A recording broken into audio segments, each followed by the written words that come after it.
ایک بوڑھا بندہ باہر نکلے, بندہ کہے جی میں یہ گھر خریدنا چاہتا ہوں. عقیل شاہ جی وہ کہے کہ میں بیچ دیتا ہوں. بندہ کہے جی تو مالک ہے؟ وہ کہے نہیں میں مالک کا سسر ہوں.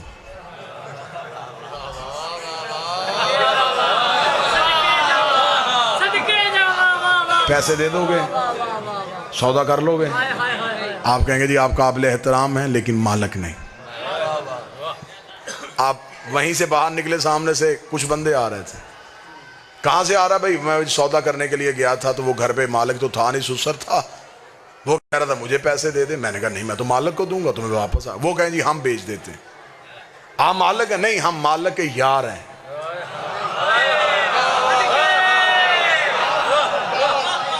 یاروں کو پیسے دیے, سسر کو پیسے دیے, سالے کو پیسے دیے, مالک کو دیے نا. تو اللہ نے اتنی عقل دی ہے کہ 5 مرلے کے لیے مالک ڈھونڈتا ہے. ساری زندگی جنت ڈھونڈتا رہا اور مولوی سے پوچھا ہی نہیں کہ جنت کا مالک کون ہے. مالک کے پاس جا.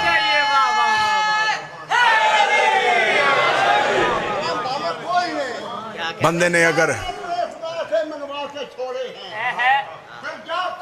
شاعر بڑے نہیں تھے, بڑے شاعر نے. بسم اللہ.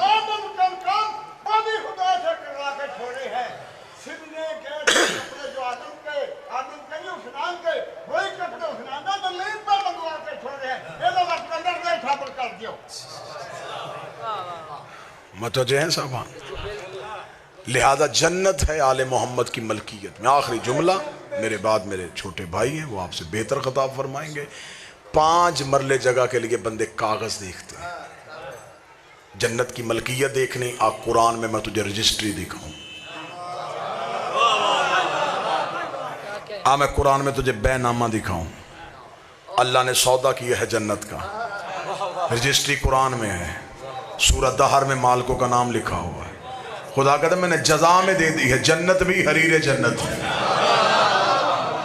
حریر جنت کہتے ہیں جنت کی خوشبو. خدا کہتا ہے خوشبو بھی میرے پاس نہیں,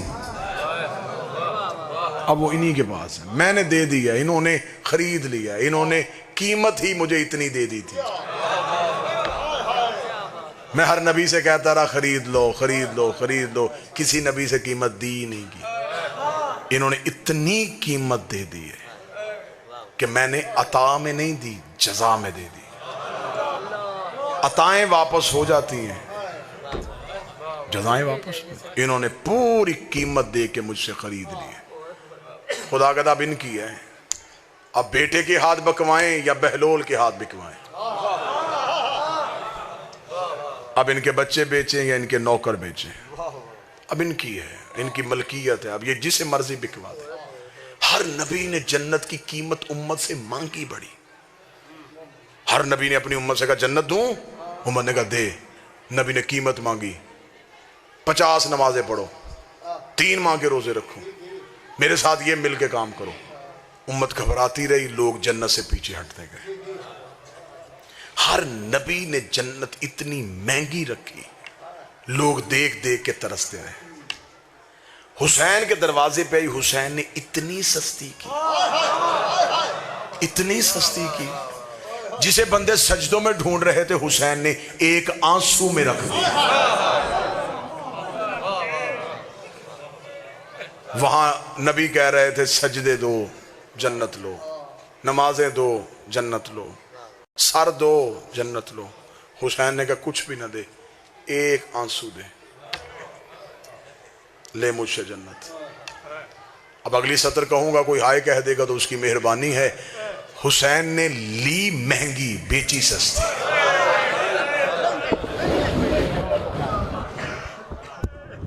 مہنگی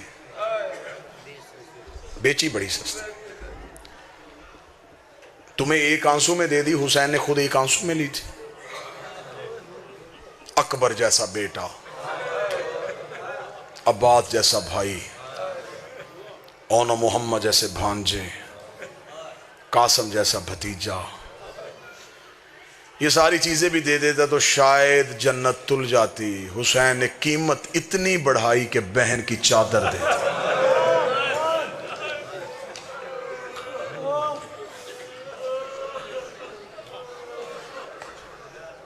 بیٹی کے در دے دیے۔ اللہ مان۔ اکثر بندے کہتے ہیں کہ حسین کا محرم ختم ہو گیا، زینب کا محرم شروع ہو گیا۔ میں نے زندگی میں یہ جملہ نہیں پڑھا۔ حسین کا محرم بھی بہن کا محرم تھا، بہن کا محرم بھی حسین کا محرم۔ بزرگ ذاکر پڑھتے تھے، جو اونٹ پہ تھی وہ کم مشکل میں تھی، اور جو نیزے کی نوک پہ تھا وہ زیادہ مشکل میں تھا۔ بہت بڑی مشکل ہوتی ہے اس بہن کو ننگے سر دیکھنا جو زندگی میں کبھی بھائی کے سامنے نہ آئی۔ بھائی کربلا میں سو گیا، بہن کربلا میں خیمے سے اٹھی، جلے ہوئے خیمے کی راکھ سے علی کی بیٹی نے اپنا پہلا قدم باہر نکالا۔ تاریخ انسانیت حیران رہ گئی۔ بی بی کربل سے چلی کوفہ آئی، کوفہ سے چلی شام آئی، 72 بازاروں سے گزری، 144 گلیوں میں کھڑی رہی، 288 موڑوں پہ پتھر کھائے، 21 بار دربار میں پیش ہوئی، بغیر چھت والے زندان میں رہی، شام سے پھر مدینے آ گئی، قید ہو کے پھر شام آ گئی، 6666 میل ننگے پاؤں ننگے سر سفر کر کے 15 رجب کو شام کی پہاڑی پہ آ کے رو کے کہتی، میرے اللہ اب زینب تھک گئی، تیرا دین بچ گیا، میری نسل چلی گئی، تیرا کلمہ بچ گیا، میرا نمازی چلا گیا۔ کربلا کے بعد جو پہلی منزل سیدوں پہ آئی وہ کوفہ تھی۔ علی کی بیٹی سے شام میں ایک عورت نے پوچھا تھا، بی بی سب سے زیادہ ظلم کہاں ہوا؟ فرمایا شام میں۔ بی بی سب سے زیادہ مصیبت کہاں آئی؟ فرمایا شام۔ بعض اوقات بندے کہتے ہیں جی ذاکر بڑا سخت مصائب پڑ گیا۔ مصائب ہے ہی سخت، مصائب نرم ہوتا تو سجاد کا جگر پھٹتا۔ مجھے نہیں پتا کہ کون کیا پڑھتا ہے، لیکن مجھے علی کی عزت کی قسم جب کتابوں سے روایت پڑھتے ہیں تو کئی بار سوچتے ہیں کہ یہ روایت منبر پہ کیسے پڑھیں گے۔ سامنے نرم دل لوگ بیٹھے ہوتے ہیں، سامنے سید بیٹھے ہوتے ہیں، یہ روایت کیسے پڑھیں گے؟ پھر انہیں لفظوں کے غلاف چڑھاتے ہیں، اشاروں کی زبان میں منتقل کرتے ہیں، بدل بدل کے روایت آپ کو سناتے ہیں، تو پھر آپ اتنا روتے ہیں۔ آپ کو صرف ذاکروں نے اتنا سنایا کہ شام میں پتھروں کی بارش ہوئی، میری قوم نے رو رو کے برا حال کر لیا، میرے سر پہ عباس کا علم رکھ۔ صرف پتھروں کی بارش نہیں، شام کی عورتوں نے کھولتا ہوا پانی علی کی بیٹیاں بیٹھی، جس کے ہاتھ میں برتن تھا اس نے برتن پھینک دیا، جس کے ہاتھ میں گرم پانی تھا اس نے ابلتا ہوا پانی پھینک دیا۔ خود مولا سجاد کہتے ہیں جب بازار شام عبور کیا، دیوار کے ساتھ لگ کے کھڑی ہوئی علی کی بہویں، سجاد کہتا میں پہچان ہی نہیں سکا ان میں اکبر کی ماں کون ہے، اصغر کی ماں کون ہے، قاسم کی۔ بازار شام تو پڑھا ہی نہیں گیا، بازار شام پڑھے وہ جس نے پڑھنے کے بعد مر جانا ہو، بازار شام سنے وہ جس نے سننے کے بعد مر جانا۔ خبر ہی نہیں کہ شام میں کتنا ظلم ہوا۔ بی بی نے کہا سب سے زیادہ ظلم شام میں ہوا۔ عورت نے پوچھا بی بی سب سے زیادہ مصیبت؟ فرمایا شام میں۔ عورت نے سوال بدلا، اس نے کہا بی بی سب سے زیادہ تکلیف کہاں ہوئی؟ علی کی بیٹی نے کہا کوفے میں۔ اس نے کہا بی بی ظلم شام میں، تکلیف کوفے میں کیوں؟ سید بیٹھے ہو تم پہ واجب ہے ہائے کرنا، امتی ہو تو سر جھکا لینا، نہ آنسو آ سکے سر جھکانا بی بی کی غربت پہ۔ بی بی رو کے کہتی سب سے زیادہ تکلیف کوفے میں اس لیے ہوئی، شام والیوں کو نہیں پتا تھا میں کون ہوں، کوفے کی ہر عورت کو پتا تھا میں علی کی بیٹی ہوں۔ شام کی عورتوں نے مجھے باغی کی بہن سمجھ کے مارا، کوفے کی عورتوں نے مجھے علی کی بیٹی سمجھ کے مارا۔ کوفے میں تو ان عورتوں نے مجھے پتھر مارے جو مجھ سے قرآن پڑھتی رہی۔ مصیبت اور مشکل کوفے میں بھی بڑی آئی۔ بی بی کا اونٹ کوفے کا صدر دروازے پہ گیا، پہلا بازار کوفے کا آیا، یہاں علی کی بیٹی روئی، رو کہتی سجاد جی اماں، ظالم سے کہا میں اس بازار سے نہیں گزروں گی۔ مولا سجاد کی آواز ہے اماں کیا مجبوری ہے؟ رو کہتی سجاد کیسے گزروں، اس گلی میں حبیب کا گھر ہے، اور دعا کیا کرو کسی نوکر کے گھر کے سامنے سے کوئی سردار اجڑ کے نہ گزرے، اس گلی میں حبیب کا گھر ہے۔ اماں حبیب تو کربلا میں مارا گیا، سجاد حبیب کا بیٹا مکان کی چھت پہ کھڑا ہے، میں اس کے سامنے بغیر چادر کے گزروں؟ مولا سجاد نے ظالم سے کہا کمینہ بازار بدل، اس نے کہا ہمیں رستہ بدلنے کا حکم نہیں، ہم نے اسی بازار سے گزرنا ہے۔ علی کی بیٹی کی رو کے آواز سجاد اس سے کہ اگر اسی بازار سے گزرنا ہے تو ایک کام کر، میرا اونٹ حبیب کے مکان کی چھت کے قریب کر۔ سجاد رو کہتے اماں پہلے کہہ رہی تھی گزروں گی کیسے، اب مکان کی چھت کے قریب کیوں جا رہی ہے؟ رو کہتی آ تو گئی ہوں، اس کے بیٹے کو باپ کا پرسہ تو دے لوں۔ او بی بی تیری غربت کے صدقے تیرے 9 مارے گئے، تجھے رونے کوئی نہیں آیا، تیرے گھر سے 72 جنازے نکلے، تجھے پرسہ دینے کوئی نہ آیا۔ رو کے کہتی میرا اونٹ کر حبیب کے مکان کی چھت کے قریب، میں حبیب کے بیٹے کو حبیب کا پرسہ دوں۔ بی بی کا اونٹ مکان کی چھت کے قریب ہے، زیادہ سے زیادہ 1.5 منٹ سلام، رو سکو رونا، چیخ مار سکو چیخ مارنا، ہائے کہہ سکو ہائے کہہ۔ جب بی بی کا اونٹ حبیب کے مکان کی چھت کے قریب آیا، حبیب کا بچہ چھت پہ کھڑا تھا، بی بی دیکھ کے کہتی ہو بچہ قیدیوں کا تماشا دیکھ۔ بچہ آنکھوں پہ ہاتھ رکھ کے کہتا مجھے منع کیا ہے میرے بابے نے، ہم قیدیوں کا تماشا نہیں دیکھتے۔ بی بی کی آواز چھت پہ کیوں کھڑا ہے؟ رو کے کہنے لگا میں تو عراق کی طرف منہ کر کے کھڑا ہوں۔ بی بی رو کہتی تیرا عراق میں کون آیا ہے؟ رو کے کہتا وہاں میرا مولا آیا ہوا ہے، میرا بابا مولا سے ملنے کے لیے گیا ہے، میرے بابا کو میرے مولا کا خط آیا تھا، میں روز چھت پہ کھڑا ہو کے اپنے بابے کا راہ دیکھتا، کہیں دور سے میرا بابا آتا ہوں۔ اتنا کہنا تھا، بی بی تڑپی، بی بی کہتی یا بنیا علیہ، او بیٹا قریب آ۔ بی بی نے اتنا کہا بچہ ہٹنا شروع ہو گیا۔ جب بچہ چند قدم پیچھے ہٹا، بی بی نے رو کے کہا میں بلا رہی ہوں تو آ کیوں نہیں رہا؟ اس نے جو جواب دیا بندہ پڑھے علی ولی اللہ جگر نہ پھٹ جائے۔ بی بی نے کہا میں بلا رہی ہوں تو آ کیوں نہیں رہا؟ بچہ رو کہتا بی بی میں نے پہلی بار کوئی عورت قیدی دیکھی ہے، میں نے آج تک کوفے میں مردوں کے ہاتھ بدے دیکھے تھے، اللہ جانے تیرے ہاتھ چھڑوانے والے کہاں چلے گئے اور تیرے ہاتھ کی جرم میں باندھے۔ بی بی رو کے کہتی میرا جرم بعد میں پوچھنا، پہلے جلدی کر، اپنی ماں کو کہہ چھت پہ تجھے قیدن بلا رہی ہے۔ حبیب کے بیٹے کے چہرے پہ سرخی آئی، دیکھتا بی بی میں اپنے بابے کے بعد گھر کی غیرت کا وارث ہوں، میری ماں کبھی بھی مکان کی چھت پہ نہیں آئی، وہ علی کی بیٹی کی کنیز ہے، وہ زینب سے قرآن پڑھتی رہی ہے۔ اتنا جملہ کہنا تھا، حبیب کے سر نے پرواز کیا، مکان کی چھت پہ آیا، آواز آئی ماں کو کہے آگ لگا برکے کو، دروازے پہ علی کی بیٹی کھڑی ہے، دروازے پہ محمد کی بیٹیاں۔ اللہ اللہ اللہ